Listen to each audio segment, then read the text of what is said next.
PBG सोल्जरथॉन में आयोजित दौड़ में मिजोरम के राज्यपाल जनरल वीके सिंह भी शामिल हुए और इस मौके पर उन्होंने देश के लिए मेडल जीतने वालों को असली जेनजी बताया। पीबीजी सोल्जरथॉन में हमारे साथ जनरल वीके सिंह सर हैं। सर, ये जो दौड़ है देश के सैनिकों के लिए है और खुद फिट रहने की भी एक कवायद है। आप जब यहाँ होते हैं और आप बहुत समय से इससे जुड़े हुए हैं, आप जुड़े क्या हुए हैं, आप करते रहे इस चीज़ को, जब ये तस्वीरें आप देखते हैं तो क्या महसूस होता है? देखिए, ये दौड़ सिर्फ सैनिकों के लिए नहीं है। ये दौड़ का जो हमने एक मोटो बनाया है, सैनिकों के लिए सैनिकों के साथ, तो सबका एक समन्वय हो। जो सैनिक नहीं है वो भी इसके अंदर मिले, जाने के सैनिक क्या करते हैं और उनसे प्रेरणा लेकर फिट रहें, तंदुरुस्त रहें, स्वस्थ रहें। ये एक इसका एम है और कोशिश करते हैं हम कि इसके अंदर ज़्यादा से ज़्यादा लोग आए। आज 8,000 के करीब लोग बाग थे। राष्ट्रपति अंगरक्षक रेजिमेंट जो है उसके नाम से हमने किया है, क्योंकि वो सबसे पुरानी इंडियन आर्मी की रेजिमेंट है। कोशिश हमारी ये है कि इसी तरह हम और आगे करते चले जाएं। सर, एक सवाल है कि जेनजी को लेकर के बहुत सारे सवाल उठ रहे हैं कि देशभक्ति, आपने तस्वीरें भी कुछ ऐसी देखी पिछले दिनों, धरना प्रदर्शन में सैनिकों के लिए बहुत सारी बातें की गई, लेकिन इसको देख के लगता है कि जेनजी भी बढ़ चढ़ हिस्सा ले रहा है और देश की भावना, देश के प्रति उसकी सोच में कोई कमी नहीं है। देखिए, मैं ये कहूँगा कि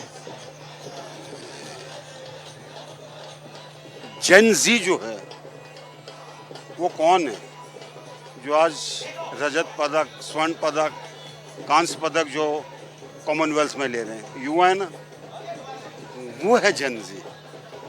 जेन जी वो है जो चीज़ों को अचीव कर रही है भारत के अंदर। साइंस का था, मैथमेटिक्स का था, उसके अंदर सबसे आगे आ रहे हैं, चेस के अंदर सबसे आगे आ रहे हैं, वो है जेन जी। ये जो लोग आए थे इनको जेन जी मत बोलिए। क्या है सर ये अपने आप को कॉकरोच बोलते हैं। मैं तो कुछ नहीं बोलता भाई उनको। कॉकरोच को क्या बोलोगे आप? ठीक है, ये विकृति वाली जिनकी मानसिकता होती है वो कभी जेन जी अपने आप को नहीं कहला सकते। देश बहुत समृद्ध है और जब देशभक्ति की बात आती है तो बहुत सारे लोग निकलते हैं, लेकिन कुछ चीज़ें ऐसी हुई हैं जिसमें सैनिकों पे सवाल, संस्कार पे सवाल, तमाम सारे सवाल भी पैदा हुए। लगता है आपको कि चीज़ें बदल, जिस युवा को या जो अपने आप को युवा बोलते हैं, 28 साल का युवा नहीं होता, ठीक है, 28 साल का समझदार परिपक्व इंसान होता है। उससे ज़्यादा तो और भी परिपक्व होना चाहिए।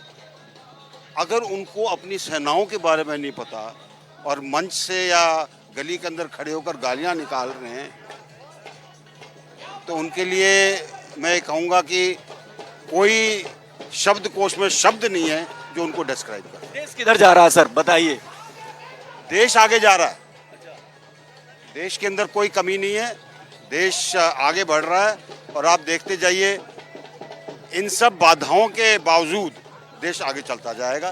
देखिए, जब आप प्रगति करते हैं तो आपसे ईर्ष्या करने वाले बहुत होते हैं और यहाँ पर ये साफ दिखाई देता है।